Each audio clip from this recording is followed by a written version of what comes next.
Rob, happy Thanksgiving week. Happy Thanksgiving week, man.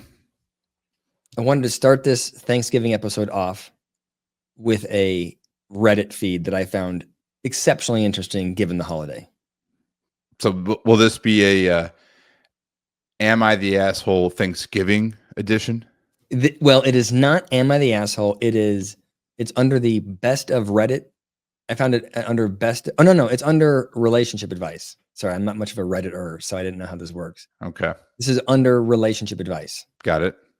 But it should be under, well, it's kind of like, how do I navigate this without being the asshole? Yeah. I think almost anything you read on Reddit where someone's sharing a personal story, even if it's not under the Am I the Asshole subreddit, is probably asking something in that general area. All right. Okay. So I'm going to summarize a lot of this. It's a big post, but it essentially says, let me start by saying, I love my husband. He's, man of my dreams or whatever. And he has a younger brother, and the younger brother has always been a problem. So early on, they were dating. The younger brother was doing drugs and doing alcohol, all those kinds of things, and was very disruptive. But 2 years prior to their wedding, the younger brother sobers up. So they get married.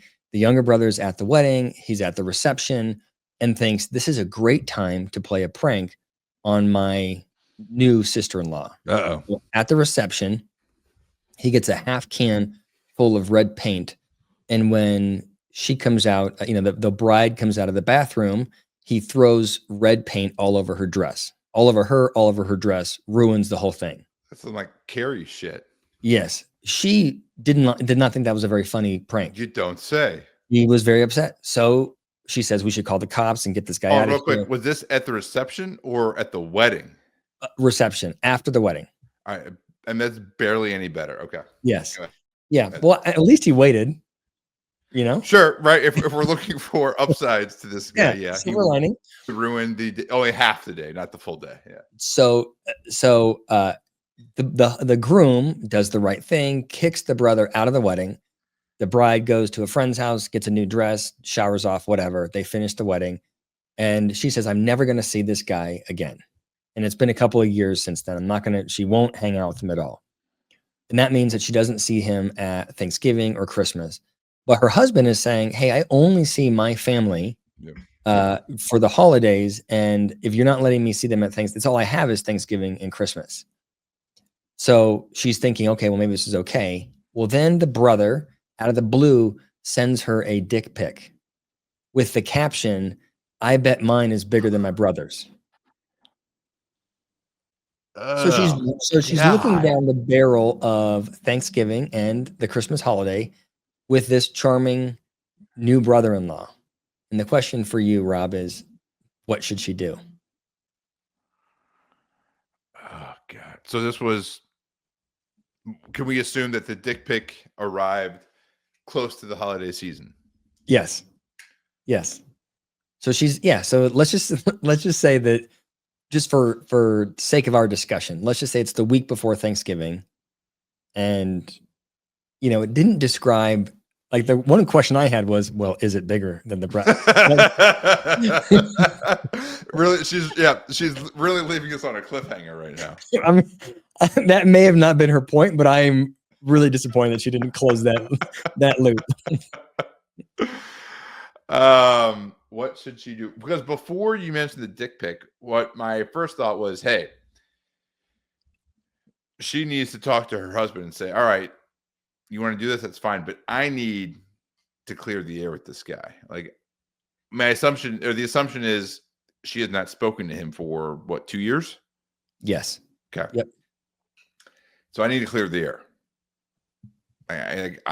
So if I was talking to her, I'd say that's probably what you need to do to kind of get past this, because she's probably holding a lot of resentment. I would be. But then you add the dick pic, and first I'm just wondering, like, I don't have. I mean, you have a brother. Yeah. Oh my God! If my brother, what would happen if your brother sent a picture of his dick to Allison and said, "Yeah, whose is bigger?" Oh, you know what? That's an interesting way to look at it, because I was thinking, okay, this is an assault, and she shouldn't have to go to Thanksgiving with him. If my brother, I have 3 of them, if they sent dick pics to my wife, what I would want is my family to say, "No, you're not invited. Like, we're Yeah. doing Thanksgiving, but you can't be assaulting members of the family." Right? It's almost like the family should be marshaling behind her and saying, "This is totally unacceptable." That seems like more of the right answer is why are they maybe it's a self, ostracizing, but they're not going to be able to be with their family. I can understand as someone who's close to their family where the husband comes into play and says, "Hey, like I don't get to see my family all that much Mhm. and I miss them Mhm. and I feel like I can't go because of what happened." But I think you're right. The answer is, well, then you should talk to your family and say, no, like if this is how this dude's gonna act, Yeah. then he can't come Yeah. unless he apologizes and tries to figure his shit out, maybe as a way out. Mhm. Kind of acknowledge that he is out of control. But yeah, that I think that's the better answer. Yeah.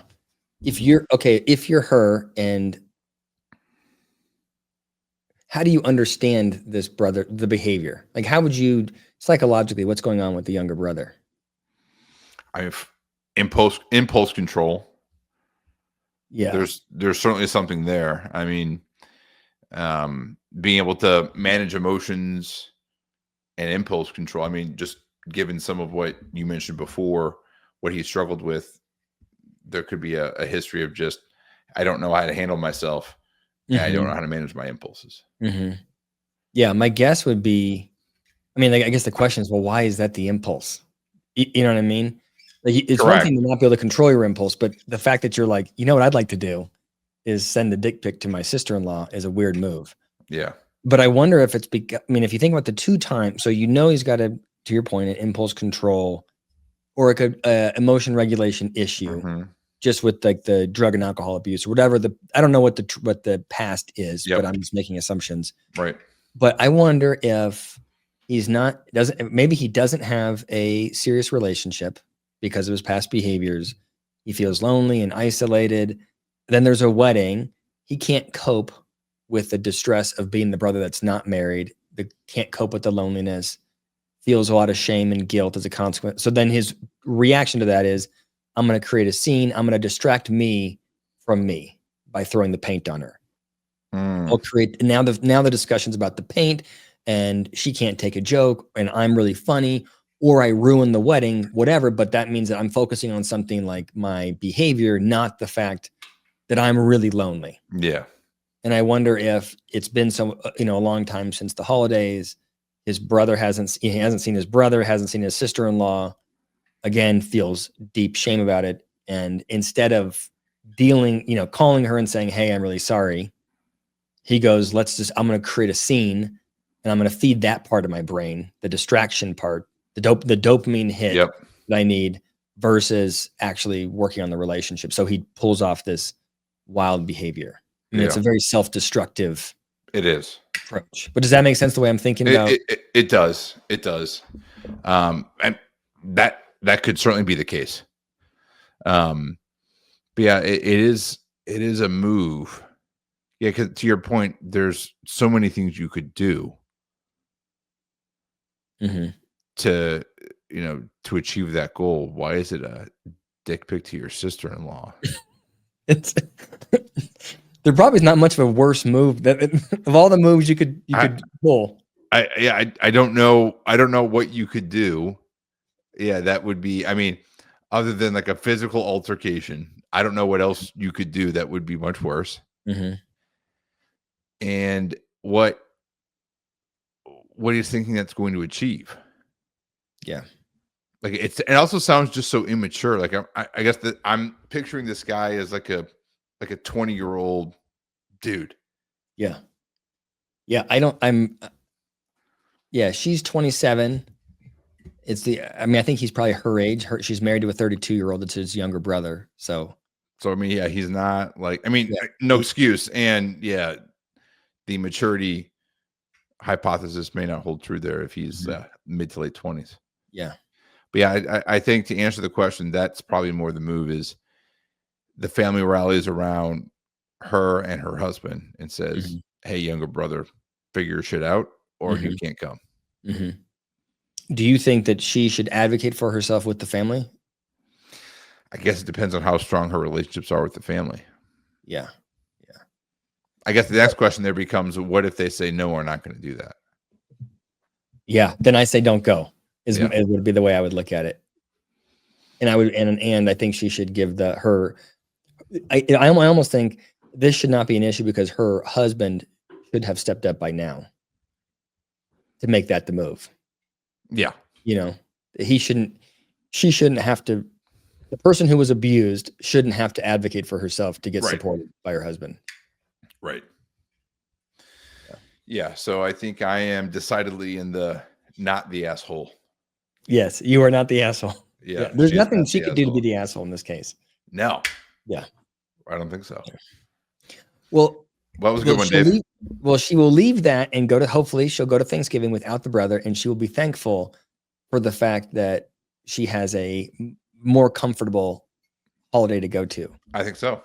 Which is what a segue that is onto the topic for today, which is gratitude. So Rob and I were talking before. We have done a Thanksgiving episode last year about gratitude, and for today's episode, we're going to replay that gratitude episode. Right, just ahead of Thanksgiving, during a time when most of us try to find ways to express gratitude to the people who we care about, friends and family.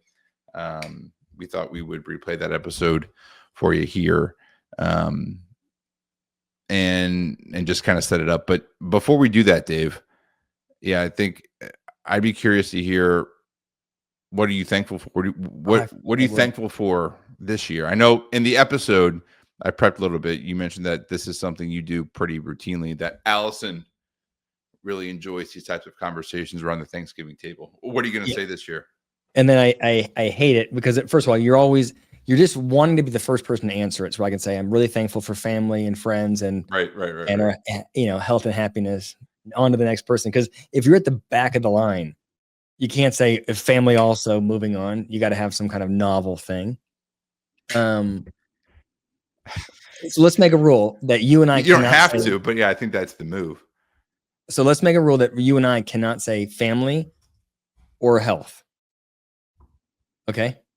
Does that steal what you're going to say? Can't say family. You can't say family, friends, or health. Okay. God. Okay. I am thankful for. Okay. What? I am thankful for. Okay. I got to go in. I think that I have been. I'm thankful that I've had the opportunity to follow all of my passions in my life. I feel like I've constructed a life where I really feel passionate about work. I feel like I'm passionate about like the side stuff I do, like this podcast and my YouTube channel.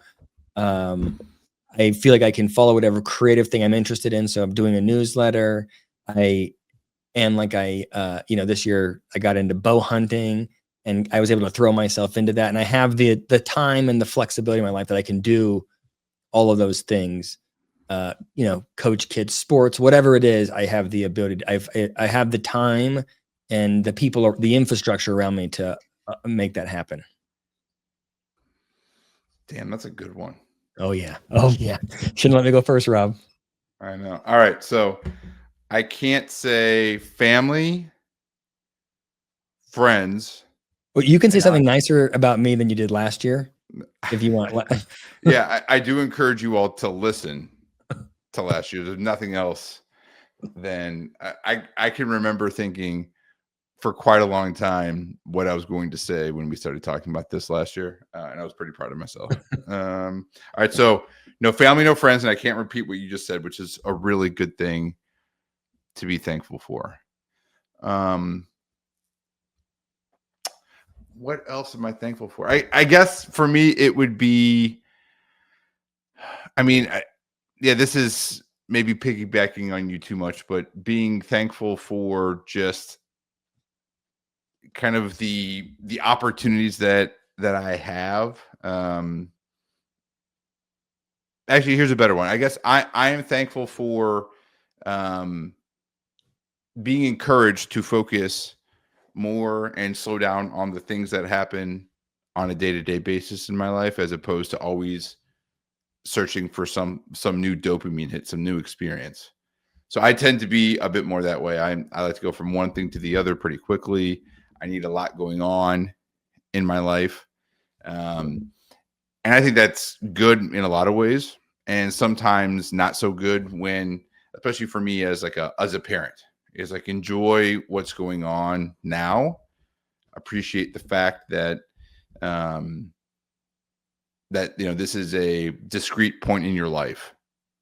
And in a couple of years, your kids will develop a different type of relationship with you. Mine are 5 and 8, so they're still very much in the needing your parents. And so I guess what I appreciate was the consistent feedback from those in my life and I finally started listening maybe to that feedback, saying, slow down, appreciate the smaller things, the smaller interactions, the smaller experiences in your life, because over time, those would be the things that you'll look back on and really appreciate. Yeah. I don't know if that's very good. I'm thankful for feedback, I guess, which is something I will only acknowledge here on this podcast and rarely to anyone to their face. Your wife will be very happy with you for that. Very good. Well, perfect. So with that said, here is the Thanksgiving episode.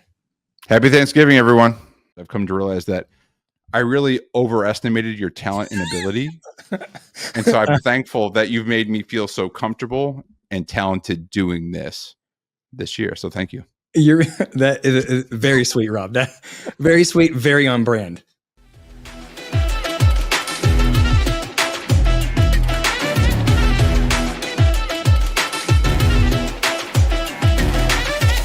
Hey, Dave, happy almost Thanksgiving. Happy Thanksgiving, Rob. How are you? Doing okay. As you might have noticed, my desk situation here is slightly off. I don't have our cool sign behind us. Oh, what happened? About a week and a half ago, 2 weeks ago, here in St. Louis, we had some torrential downpours, and my basement got a bit wet, which sucked. Because we spent a crap ton of money making sure that wouldn't happen, but our sump pump malfunctioned. Oh shit! Yes. So long story short, not the whole thing, just the ground. Like this office where I record, it didn't flood, but the carpet was saturated in some other places. So I had to move the desk around here, and I forgot until about 5 minutes before I was coming to sit down here that the office was not set up the way I wanted it to. And I was like, there's no way. Yeah. I can reshuffle this office right now. So you're getting, old school blank wall behind me. Back to the prison old days. That's right.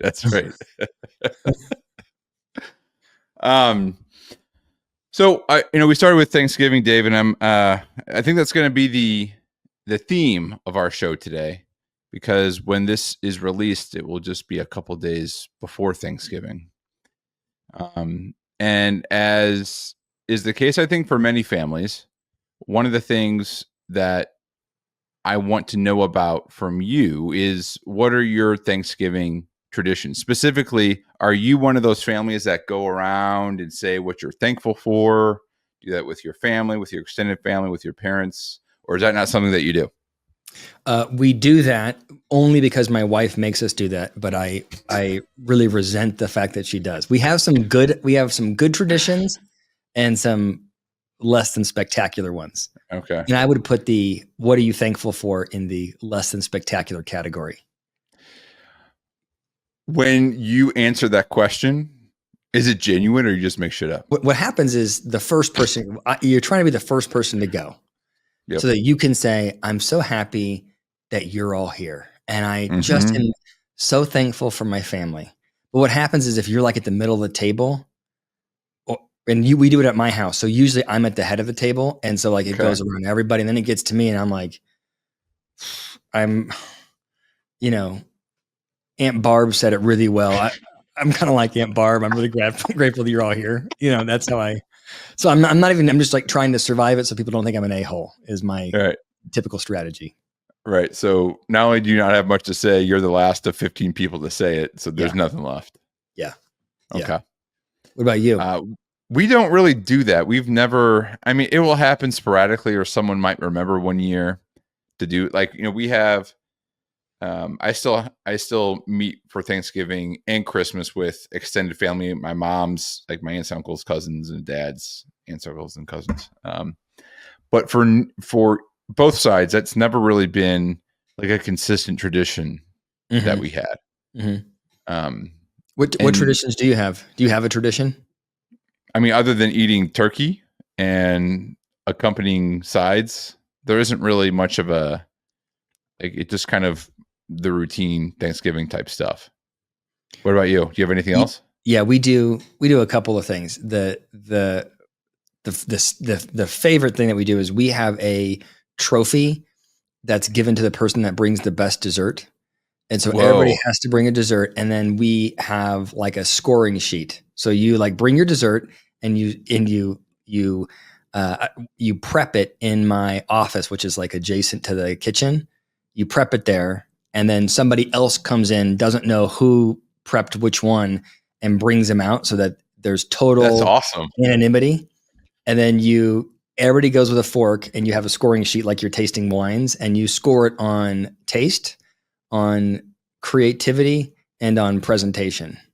And then my dad will tabulate and decide who wins. And then you go around, like my mom won last year, which total bullshit. She didn't really win, but my dad scored it that way.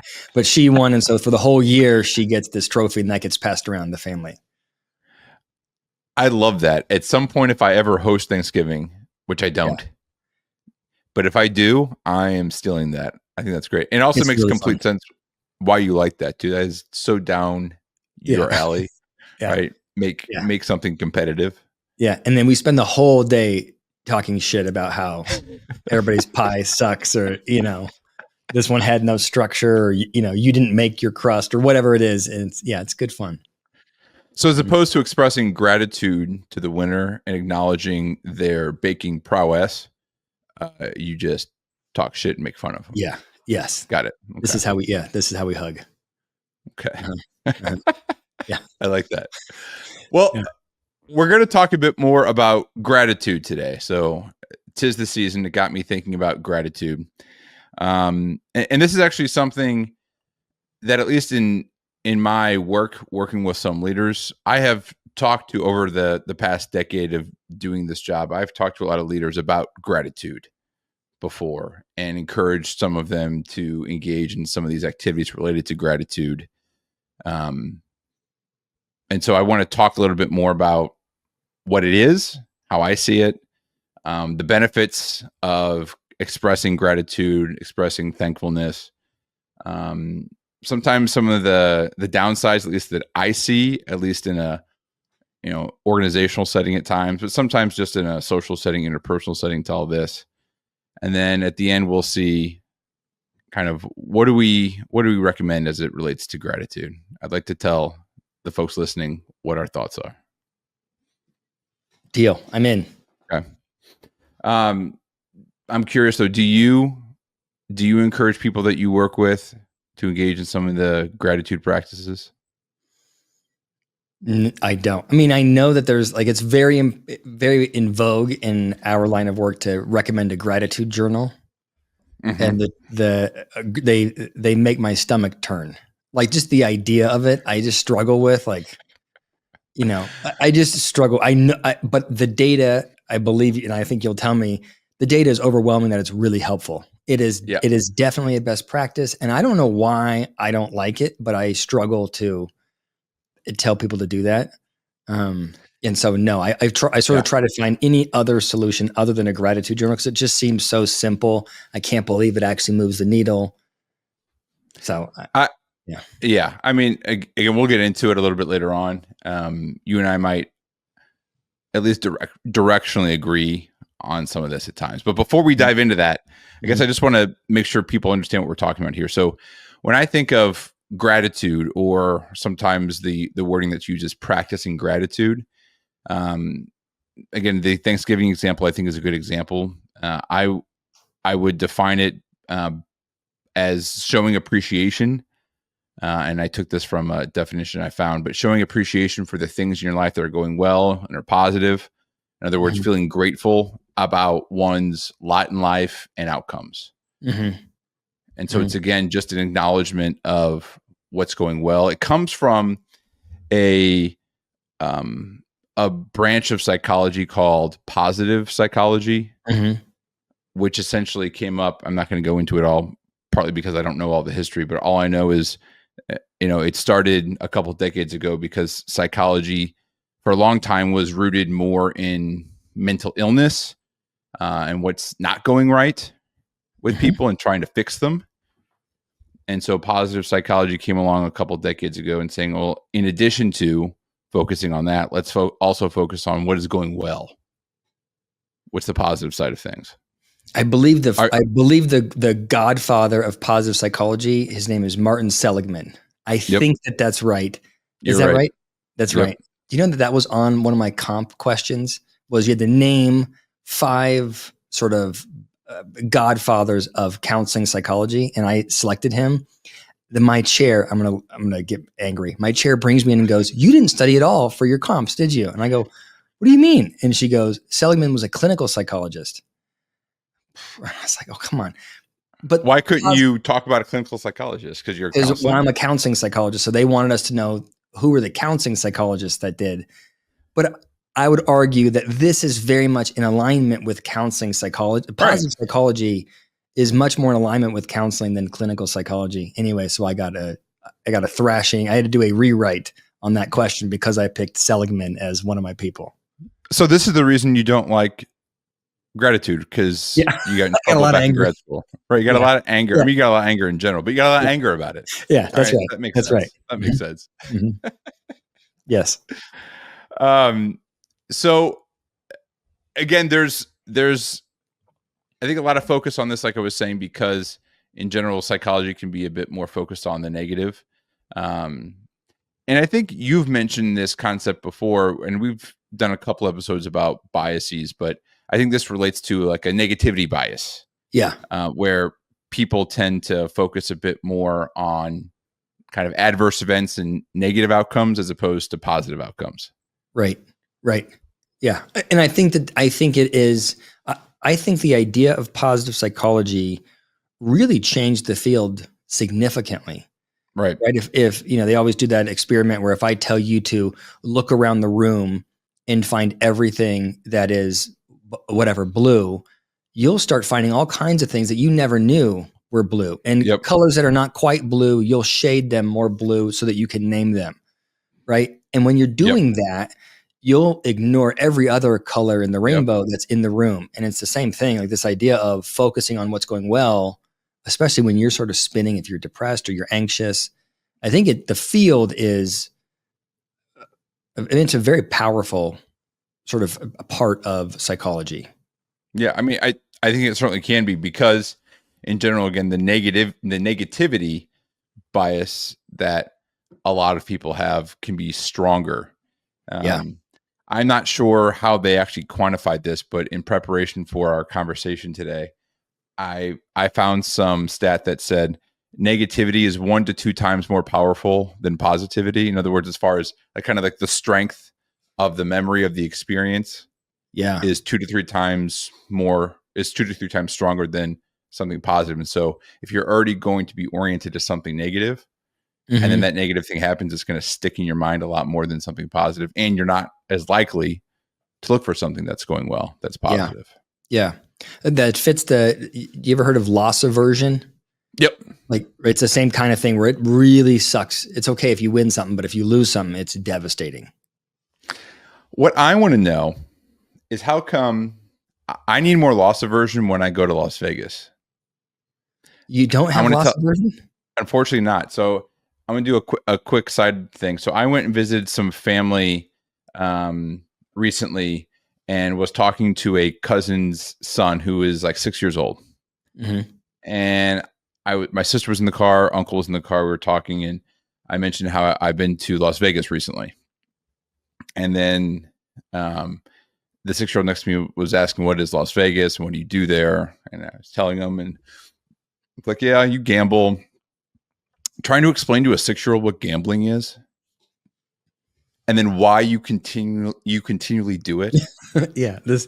It does cause you to question, like, God, conceptually, why the hell do I continue doing this? Because of like the 3 times I left Vegas with money, but I, of course, have forgotten the 15 times I've left having lost everything I brought with me. Yeah, I always think it's amazing if you walk around like the casino floor and look at everybody's faces. No one's laughing. No one's happy. You just at a slot machine, right? It's just people like, oh God. I don't even do that. Just pressing buttons now. It's just a button. But you like that. Cause you and I have been to Vegas, but I don't think we gambled much. I'm trying to think. We did like blackjack. Right? I spend the entire time anxious and not. Well, this is my steady state. Yeah. I mean, I would gamble. I've been there with my wife, with friends, for bachelor parties. Yeah. Just for friend trips, stuff like that. And I like going there. I mean, for no more than like 2.5 days, but yeah. Anyway, you mentioned loss aversion, but yeah. So I would say that's the reason. And then maybe tied into that, and this negativity bias can also just be related to some people to just anthropologically, right? It's better to focus on the harm that we might encounter to prevent us from being harmed or killed, as opposed to thinking about the things that are going great, because it doesn't necessarily help us stay alive. Yeah. So it's just part of that reptilian brain that we have left over from, hundreds of thousands of years ago. Yeah. It serves you better to be skittish than bullish all the time. Yeah. Okay. So hold on. I just have a question, just because now that you got me thinking about that. If you think about like anxious animals, so like rabbits, deer, right? These animals they have no good like defense. They're not predators. Nope. These are prey, and prey are constantly on edge, constantly. So you would imagine that a deer, like, I guess here's a question: do they also have more loss aversion? Like, would they rather protect against all risk and be safe versus have a bounty of food? So like, would a deer, just bear with me here, compared to a predator, does a predator have less anxiety? And then are they therefore built to take on more risk for the purpose of whatever it is that they want to get? Do you know, I know I'm going down but no. Oh, go ahead. We're going to say you're going down a rabbit hole. Is that what you're going to say? That's right. Yeah. Like a rabbit goes. I would agree. I mean, when I watch nature specials, it's a lot more likely that you see a pride of lions just hanging out, doing nothing. Yeah. Or a bunch of crocodiles in the river just hanging out. Yes. You rarely see a bunch of wildebeest or impala on the African Serengeti just lounging. Just hanging out. Yeah. Just hanging, no big deal. Right. They live their life pretty, but if you think about it, like, we are an apex predator now. Right. But we haven't been historically. There was a time when we were not.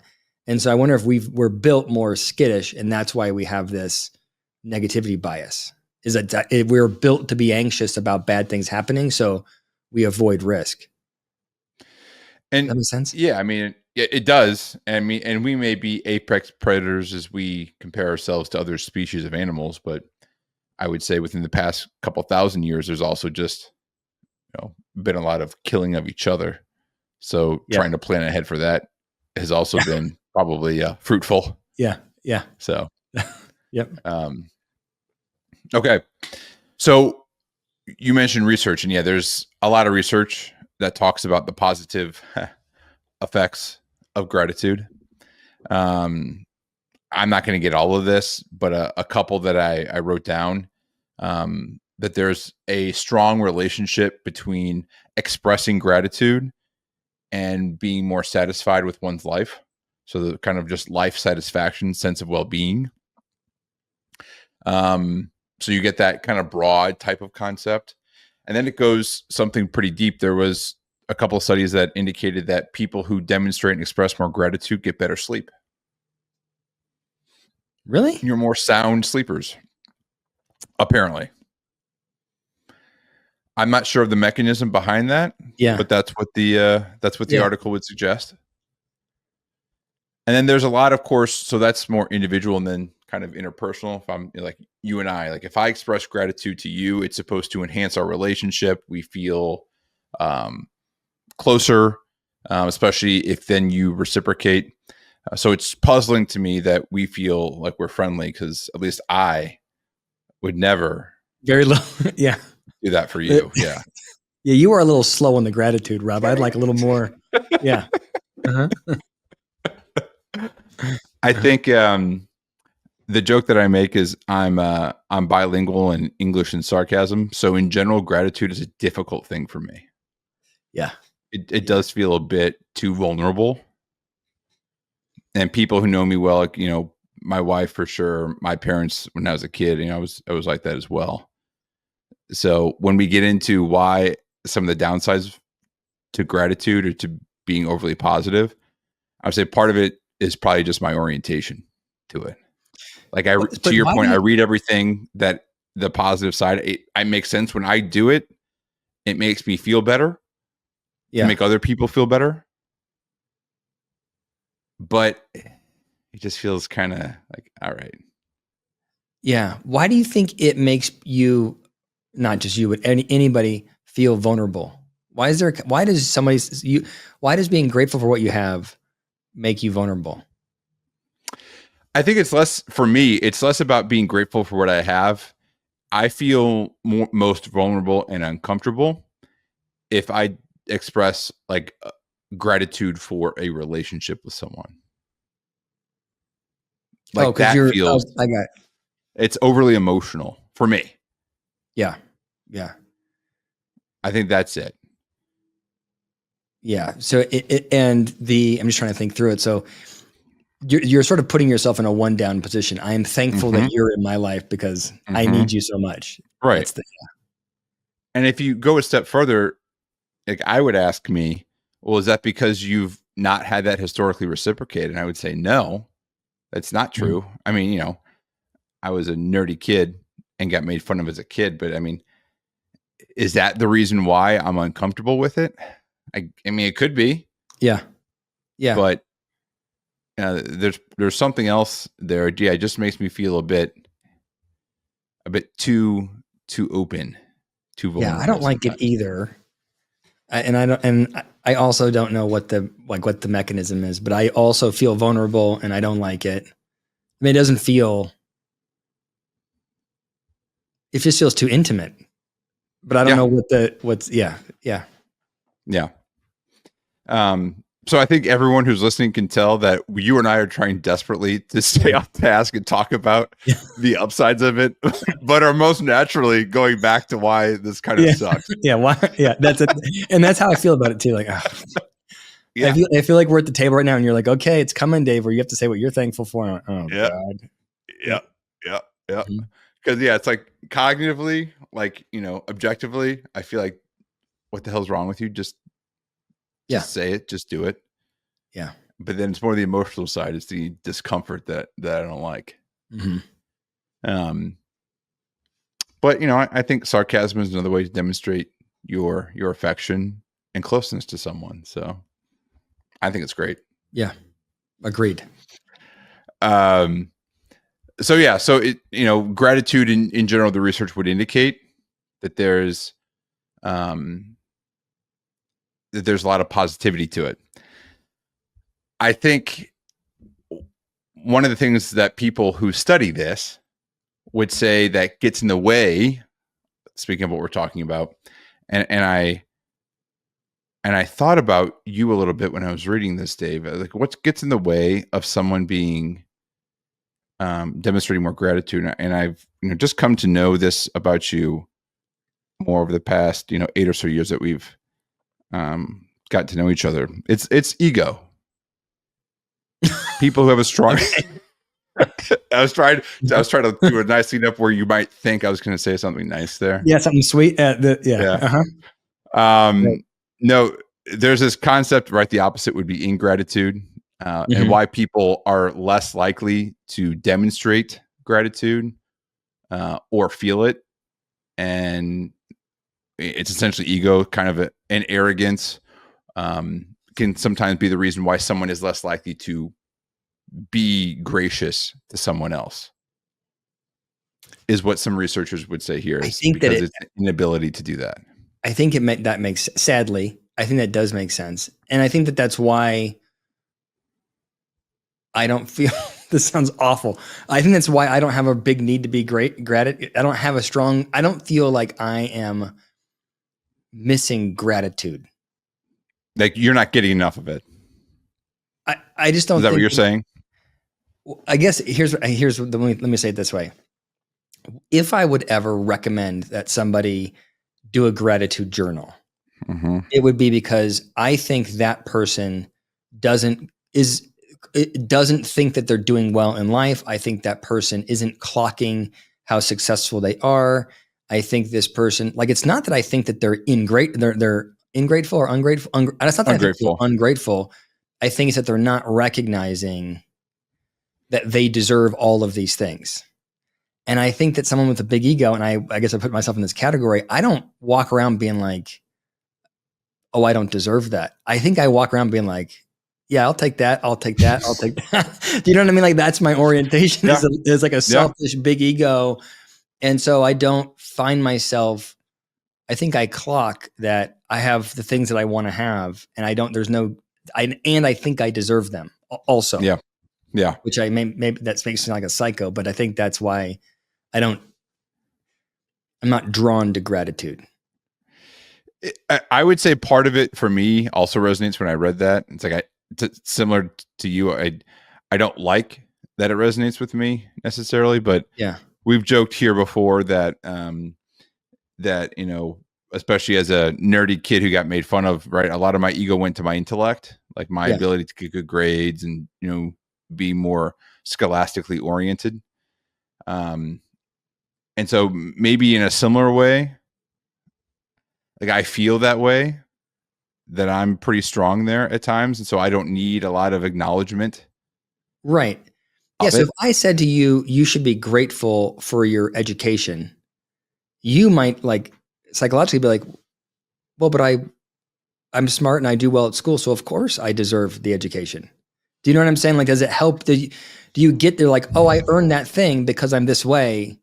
Because there's ego tied to that a little bit. Yeah, that's what I was trying to say. But as you said that, the other thought or feeling that occurs to me is a little bit of an embarrassment's the wrong word, but because I also feel like I'm pretty lucky. I don't like to talk about that type of stuff. Like I probably talk more about that here on this podcast, than I ever talk about it in my private life or outside of this. Like I don't talk about this with people. Yeah. So as you were saying that, the emotion that was coming up for me is, and I also don't want to talk about it because it sounds like I'm bragging, and I don't like that. I don't like that in other people, right? And I'm more sensitive to feeling like I'm coming across that way to someone else. So maybe it isn't.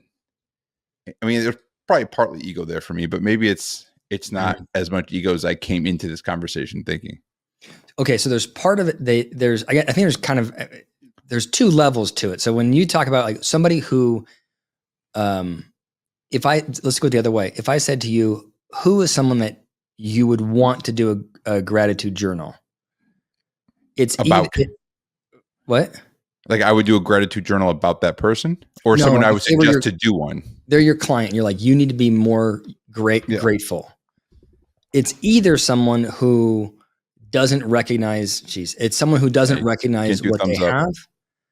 It's either someone who doesn't recognize what they have, or it's somebody who is feels bad about themselves. They feel like they haven't done anything. So it's right. Either end of the spectrum, someone who's got a lot of stuff and doesn't clock it, or someone who's disenfranchised. In both cases, you would want those people you want the spoiled person to recognize that they're lucky that they got these things. Yep. And you want the disenfranchised person to recognize that, hey, things have gone well for you. Like you want to empower them to go like, oh, my life isn't so bad. Yep.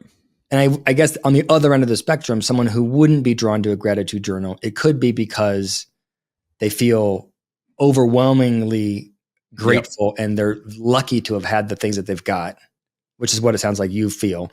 Or it could be the sort of the dark side of that is I'm happy with all the things I've got. I know I have them, but I think I deserve them. Yeah. Right. That would be like the quadrant. Yeah. Saying that right. Does that make sense? It does make sense. Yeah. There's a couple ways to look at it. I probably fall more in the middle of the lucky and I feel a little embarrassed, but there's still some of the ego there. Yes. For me as well. Like, I earned it. You know, what's weird is I think I am like, if you said, David, do you want to go live your life again and like do it all again? Right. I mean, I think I might I would approach a couple years in high school differently, but largely I would never want to roll the dice because it's worked out so well. Yeah. It's worked out so well and I feel very fortunate. So there's part of me that's like supremely lucky. But I don't have what you had, which was like that. I don't know if it's embarrassed or like, I don't deserve this thing. I think I have the ego that prevents me from feeling that way. Yeah. Yeah. I think you may have more of it than I do. I'm probably just more ashamed of admitting that that's the case. So. My wife, when she's yelling at me, when she's mad at me, she complains that she thinks I have constant applause in my head. And that constant applause, she'll say that the applause is drowning reality out. And there is a piece of truth to that. I think there is, because, at least those of us that work with you, we joke that you're such an easy pincushion, right? You're the easy butt of jokes. Uh-huh. And I think that part of that is because of that, right? Because you're like, it doesn't really matter. Like I'm pretty cool, so they can say what they want to say. It doesn't really bother me. Whereas to some other people that I might do that with, it would just cause them to second guess everything in their life, and I'd feel really bad. Yeah, yeah. I mean, there's probably that makes a ton of sense. That makes a ton of sense. Okay, so what you and I have wanted to talk about: why is gratitude the worst? Why does it suck? Well, unfortunately, there's not a lot out there to say why it sucks. But there are some studies out there that would say it's not always what it's publicized to be. Uh-huh. And there's a couple different reasons for it. So there are a couple studies, for example, and I think your example for Thanksgiving, what you do at the table may align with this, is they did a study of people trying to demonstrate gratitude to friends and family and loved ones and things like that. And I can't remember all of the specifics of the study, but essentially what they found was that people were more likely to lie to describe something they really like about a loved one when put in the spot to do so. If they couldn't come up with something, they would always come up with something. Yeah. Yeah. And so there's this thought of being kind of disingenuous. Yeah. Like if you're constantly doing this, yes, there you go. Yeah. Like if you're doing this more consistently, and maybe you are, you have a good amount of ego, not too much, not too little, like you're fortunate enough, not, too much, too little, then a consistent focus on this. Mm-hmm. If you're asked to do it, you might say something, but it might not be very genuine. Mm-hmm. Well, yes. And I also think, at least if I'm thinking about my family, I don't know that my family would, if I didn't do I'm so happy for the family. If you weren't allowed to say that, like the standard things, and we were talking about like the things that I'm grateful for, I don't know that that it would land well with everybody. Do they really want to know the things that I am worried about and have achieved, or the things that I am like, they'd probably be like, it would be like, stop bragging about that thing, or that's not relevant to me, or you're so lucky that you're in a position to, do you know what I mean? I think the truth of what and anybody accomplishes and is grateful for, I don't know, at least in my family, I'm not sure how well we would tolerate that. Yeah. You know? So in other words, maybe like oftentimes, at least for us, if we're asked those questions, there's an expectation that you say something, but not that you go into too much depth about it. Right. It feels genuine, but it's a small example, and then you move on. Yeah. But if you were to go into a 5-minute monologue about what you're grateful for and your fears and all those things and why you're grateful. Yeah. The truth would land weird. Shut up. Yeah. You know, at least this isn't your therapy session. Yeah. Yeah. Yeah. That makes sense to me too. I would say there's also this concept. One of the other critiques here is this concept that it causes people to overlook things that aren't going well when they shouldn't be overlooked. And so, for example, in organizations, if organizations are consistently focused on what is going well, it can cause some people to be a bit more critical. Well, why are we focusing on this when we know that X, Y, and Z is not going so hot? And then if you think about it more societally, there was a lot of I would say the bulk of critique that I found was around being genuine and kind of disingenuous. And then especially around like societal differences and power differences and things like that, there was a lot of research around, well, how do you find the balance to help individuals understand what's going well without causing them to overlook why there are different, lots in life, why there are power differences, why there are racial differences in success and outcomes and things like that. So we don't want to be overly focused on the positive, because that prevents us from identifying what the issues are and trying to solve them. Yep. Yeah. That makes sense. So there's that part of it too. Yeah. Yeah. I would say a personal bugaboo of mine is... I'm really grateful for your use of the word bugaboo. There you go. Personal one is the first time I encountered one of the questionnaires that sometimes in our line of work I'll hear people talk about, which is Strengths Finders. Have you ever taken a Strengths Finders? Yeah. Oh yeah. Yeah. I like the Strengths Finder. Why don't you like it? So I think I've taken it too. I can't remember. So for those of you who aren't familiar with it, it's a questionnaire that you complete. It's kind of like a quasi personality questionnaire that just, you answer some questions and it will identify for you something like your top 3 to 5 strengths. Like what characteristics about you are your strengths. Yep. And I think what can be good about it is, again, for people who may not be very reflective, who don't kind of engage in a lot of thought about who they are and why they do what they do. It can be helpful to think about those types of things. But like anything else, and maybe it's less my issue with the tool itself and more just how people talk about it, is there's something about when people say, well, I'm just focusing on my strengths now. Oh yeah. I don't like that.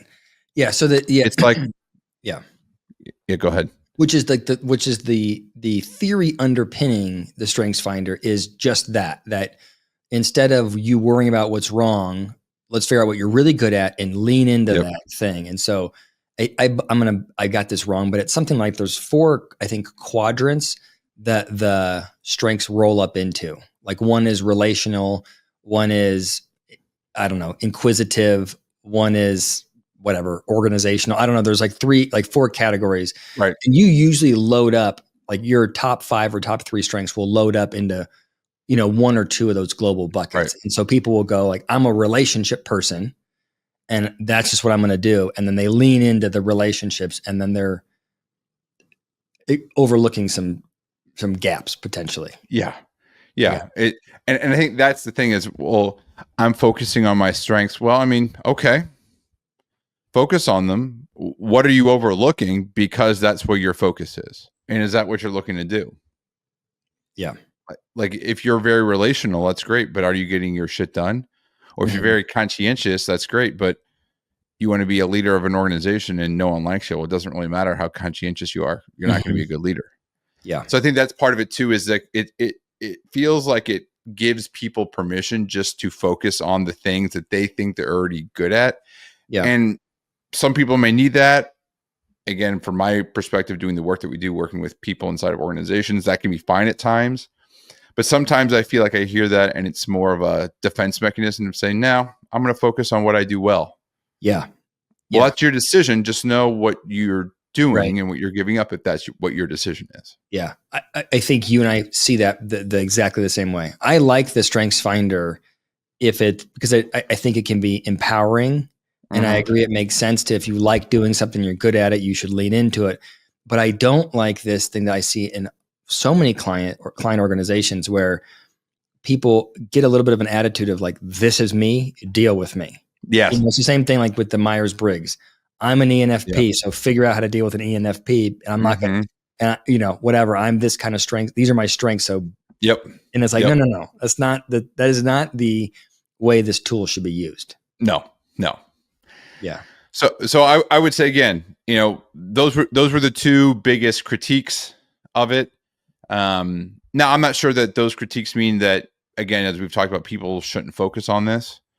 I think it can be very helpful for some of the individuals and populations that we've discussed. And then you and I have talked about, you've mentioned gratitude journals, right? There are different tools that people could use if they wanted to do this. So do you want to talk about what like a gratitude journal is? Yeah, gratitude journal is, typically I would recommend that people do it in the morning or do it right before you go to bed, but it's to write down every single day 3 or 5 things that you are thankful for. And the purpose is to help people slow down. If you wake up and you're looking at your day and you're going, oh my God, I hate everything about this day, nothing's going well, and you have this like really negative view, if you start, it's just mindfulness, really. You're slowing down and going, okay, hey, what are the things that are going well? Or you can do the same thing to sort of decompress at night. What are the things I am grateful for, over the last 24 hours? So another framework with the same thing that I've suggested before is just 3 good things. I think you said it right. Is at the end of every day or some period of time, how do you reflect upon the 3 best things that have happened in that frame of time? For a while, my wife and I did that. This was probably during the 2020, 2021, during the pandemic, when, I was antsy and frustrated because, I couldn't do the things that I wanted to do as much as I used to. Yeah. And so I think we started doing that. It lasts for a while. I think we did it like every Sunday. You did it, together? Yep. And you would talk about it? Yeah. Oh, that's good. So that was something that, again, as much as I just chat on this, I think it was helpful for a while, just given where we were, to just focus on, hey, this was kind of cool. This was kind of neat over the past week. Now, we've not done it in 2 years, probably. Yeah. But I found that to be interesting. It's weird that I have it's hard for me to recommend the gratitude journal. I have such a negative reaction to that. Yep. But I would totally recommend that you do it with your partner like that. Like the fact that you and Jen did it together feels very healthy. And I don't know why. It's a weird thing that I'm like, oh, that's wonderful. But if you just said I did one, I'd be like, oh, I you know what I mean? I don't know why I have a. What is that? Does it feel less performative? No, I mean, I have to think about what is wrong with me that I view it negatively, not negatively, but I just wouldn't lean into it. You're more critical of it. For an individual. Right. As a couple, I go, oh, that sounds very healthy and helpful. Right. Maybe I have a little bit of the I'm like, buck it up as an individual, go suffer in silence, versus as a couple, I want you to work on it. I don't know. I'm definitely wrong if I view it. So, you know what I mean? If I view it so differently, couple versus individual. Yeah. I mean, I think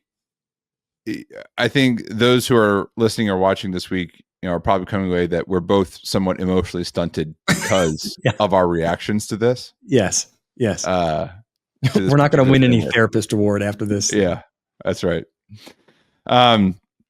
So I thought it would be so that's what I have, but I want to move as we close this episode today, wanting to give you an opportunity to practice I knew what you're going to say on Thanksgiving and just share with the good listeners here, Dave, what are you thankful for this year? My family is my number one, my family and the opportunity to be here with you, Rob. Yeah. And my friendship, family, and health would be the things that I'm most thankful for. Okay. But if you said, okay, like, what are the things that you actually like? Those are all true, but they would not be, but I feel like they're platitudes. I genuinely am happy about them, but I don't know why they feel superficial though. They feel too easy. It feels like you asked ChatGPT to give you an answer to the question. Yes. I think I'm thankful for, I'm thankful for this podcast, but let's just say you weren't feeling comfortable telling you gratitude for you. I don't feel uncomfortable with that. This should be much easier for me. I'm thankful for the relationship with my kids. I feel like my kids are getting older. Like, a 4-year-old my kids are like little terrorists in the house, but at 4, it is, I feel like you're caring for them. And I feel like now that I've got a 6-year-old and a 9-year-old, like they're both out of that, baby stage. And now they have personalities and I have a different relationship with them. And I like that a lot. Yep. Yeah. My in-laws are living in Denver now, and I'm thankful for that. I get to see them a lot more, and that's been really good for my kids. So I'm thankful for that. My wife and I are doing well, and in particular, we do the Pop Psych YouTube channel together, and I'm thankful for the way that works out, and it's a fun thing that shameless we do together. Plug. Yeah, Pop Psych, www.popsych.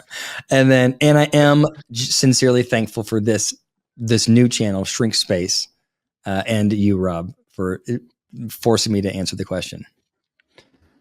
So your turn, Rob. What are your things?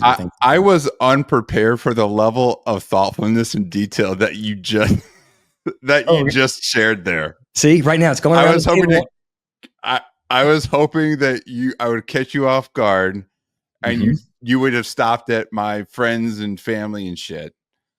And I was just going to come at you with my well-prepared response to the question, which you'll still will get. But now I feel like I have to answer the damn question. Yep. Don't mess with me, Rob. And now I'm the last one because, if I think of what I'm thankful for, it's difficult not to say family. Particularly, I would say my immediate family. So my wife and kids. My wife and I were just talking a little bit about this yesterday. She's out of town on a personal trip seeing Taylor Swift, and she is able to go do that. And so I think we both feel very lucky, not only to have each other, but to be able to do some of those fun things that we like to do. My extended family, I've always been really close with, went on a trip with them recently. And it's nice to just reconnect with people that I don't get to see as frequently anymore.